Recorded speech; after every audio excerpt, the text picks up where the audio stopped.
Isang paalala, ang video na ito ay ayon lamang sa aking sariling pananaliksik. Hindi ko nais na pilitin ang sino man na maniwala sa videong inyong matutunghayan. Kung hindi kayo kumbinsido sa mga impormasyon at taliwas ang inyong paniniwala sa kaalamang aking ilalahad, maaari kayong gumawa ng sarili ninyong pagsisiyasat para sa inyong kakontentuhan. Ang videong ito ay gabay lamang sa mas malalim na kaalaman at pag-intindi at hindi gawa ng isang profesional. Naniniwala ako na malaya tayong magbigay ng opinyon at suhestyon bilang malayang mamamayan ng Pilipinas. Maraming salamat po. A 12 ng Hulyo 2016 nang manalo ang Pilipinas sa International Tribunal upang patunayang walang basehan ang pagmamay-ari ng China sa West Philippine Sea. Subalit hanggang ngayon ay patuloy pa rin ang presensya ng China at tila pagiging bully nito sa mga pinag-aagawang teritoryo. Ano nga bang nilalaman ng Hague ruling tungkol sa West Philippine Sea? Bago ang ruling, naglabas ang China ng kanilang mapa na may 9-dash line. Ito ay tila isang drawing ng mga linya na sumasakop sa South China Sea. Sa mapang ito, kung ano man ang nasasakupan ng mga linya ay teritoryo ng China. Inalmahan ito ng mga bansang Malaysia, Indonesia, Brunei, Vietnam at ng Pilipinas dahil sinakop ng 9-dash line ang kanilang mga Exclusive Economic Zone o EEZ. Mas umigting pa ito noon nang magkaroon ng mga Chinese vessels sa mga teritoryo na sakop ng Pilipinas na sinabayan pa ng tila panggigipit sa mga mangingisdang Pilipino. Naghain ng 15 parties posisyon ang Pilipinas sa Court of Arbitration. Maaaring igrupo sa 4 ng 15 claim o posisyon ng Pilipinas. Kabilang dito ang pag-question sa 9-dash line, ang pagbibigay linaw sa mga katangian ng bato, isla, bahura at iba pang mga likas na katangian na makikita sa Spratly Island, ang panggigipit ng China upang makapangisda sa Exclusive Economic Zone ng mga Pilipino at ang illegal na reclamation and construction ng mga artipisyal na isla sa Spratly.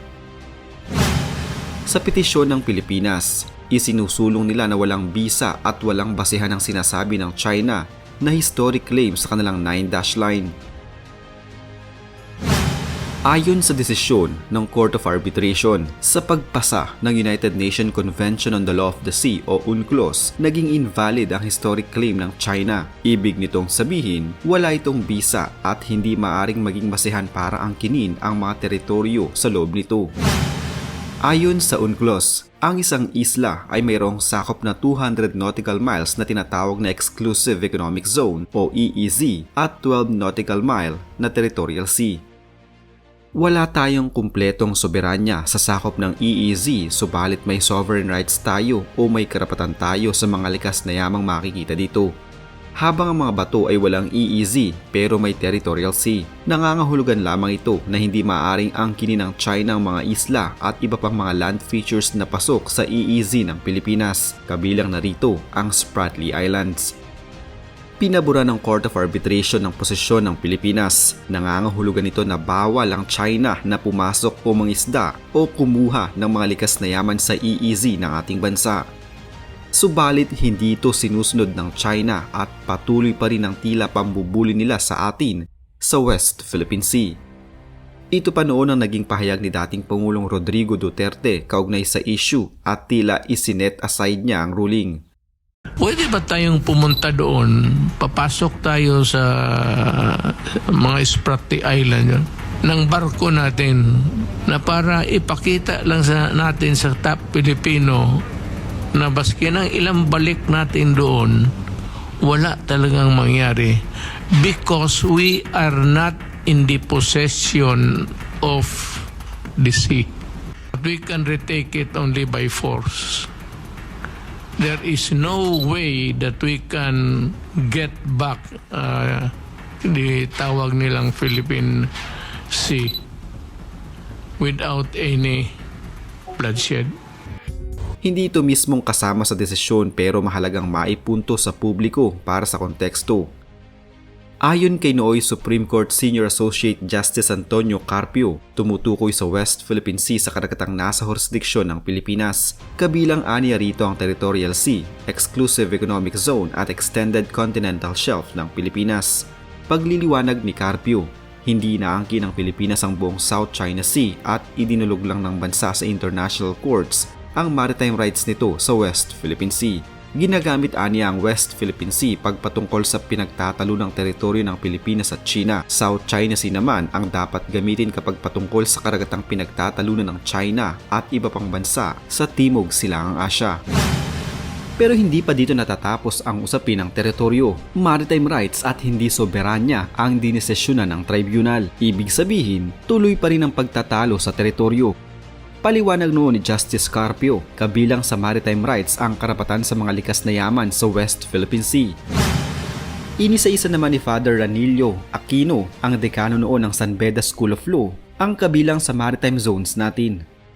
Una, ang territorial sea na nasa 12 nautical miles mula sa baybayin. Ikalawa, ang contiguous zone ng nasa 24 nautical miles mula sa baybayin. At ang exclusive economic zone o EEZ na nasa loob ng 200 nautical miles mula sa baybayin. Partikular aniyang hiniling ng Pilipinas sa tribunal na pagtibay ng karapatan ng mga Pinoy na makinabang sa likas na yaman sa EEZ na inaangkin ng China sa West Philippine Sea. Kung gusto mo ng Pilipinas igit ang soberanya sa isang teritoryo sa West Philippine Sea, hindi sa PCA ito dapat dalhin, kundi sa International Court of Justice ito dapat idulog.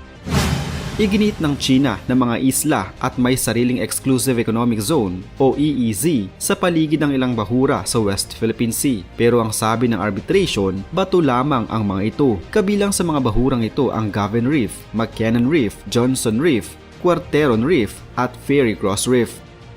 The Chinese look at Spratlys like an archipelago, and they claim that all these features are entitled to 200 miles by drawing a line over them so that we have overlapping EEZs that has been totally demolished, ani Santa Romana. Paliwanag naman ni Eman Kraft, Associate Professor ng Political Science sa UP, isa sa mga mababago ng desisyon na ito ay ang idea ng free passage sa naturang bahagi ng karagatan. Sabi ni Kraft, kung sinabing mga isla ang mga bahurang nabanggit at may sariling EEZ ang mga ito, hindi basta-basta makakapaglayag ng malaya ang mga sasakyang pangdagat doon.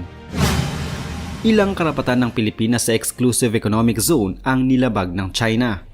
Sabi ng tribunal, nakasagabal ang China sa mga aktibidad ng Pilipinas sa EEZ nito gaya ng pangingisda at pagkuha ng langis. Gayon din, nakasagabal ang mga estrukturang itinayo ng China sa artificial islands na ginawa nito sa mga bahura sa West Philippine Sea. Hindi rin umano nagawa ng China ayon sa tribunal na pigilan ng mga Chinong mangingisda at makapasok sa EEZ ng Pilipinas. Dagdag pa ng tribunal, nagkabanta sa yamang dagat sa West Philippine Sea ang reklamasyon ng China doon, pati na rin ang pangunguha ng coral reefs at iba pang endangered species sa lugar. Walang international sheriff na nagpapatupad ng international rulings ayon kay Father Aquino at sa halip, pahalang aniya ang direksyon ng usapan, ibig sabihin, estado sa estado. In the international community, there is no such thing as international sheriff and international police, aniya. In other words, yung mga estado mismo na nakilahok sa isang tribunal, sila ang magpe-pressure doon sa state, in which case, China, to comply with international law. Sa kabila ng paulit-ulit na pagdidiin ng China na hindi nito kinikilala ang desisyon ng tribunal, oportunidad ang nakikita dito ni Justice Carpio. Aniya, magandang makausap ng Pilipinas ang iba pang bansang may inaangkin sa South China Sea at saka tayo makipag-usap sa China.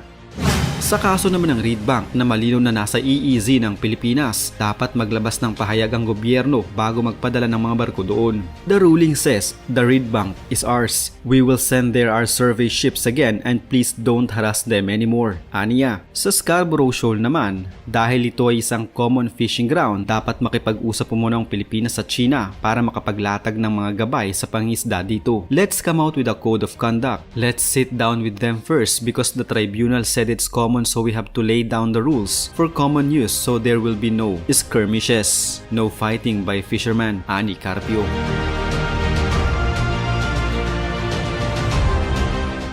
Ayon sa mga eksperto, may tatlong maaari tayong gawin upang ipaglaban ang ating teritoryo na hindi kailangang mauwi sa gyera. Ilan sa mga maaaring gawin ay ang pagkakaroon ng strong political will, makipag-ugnayan sa ibang mga bansa at magsumite ng petisyon sa UNCLOS Tribunal. Magsisimula ang lahat sa malinaw na paninindigan ng pamahalaan na sa atin ang West Philippine Sea.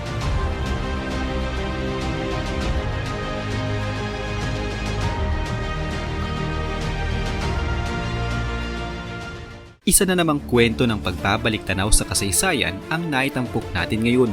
Huwag kalimutang i-like ang video ito at mag-iwan ng komento sa ibaba ng mga nais nyo pang malamang kwentong kasaysayan sa Pilipinas. Mag-subscribe na din para lagi kayong updated sa mga pinakabagong video dito sa Kasaysayan Pinoy. Magandang araw po at mabuhay ang bansang Pilipinas!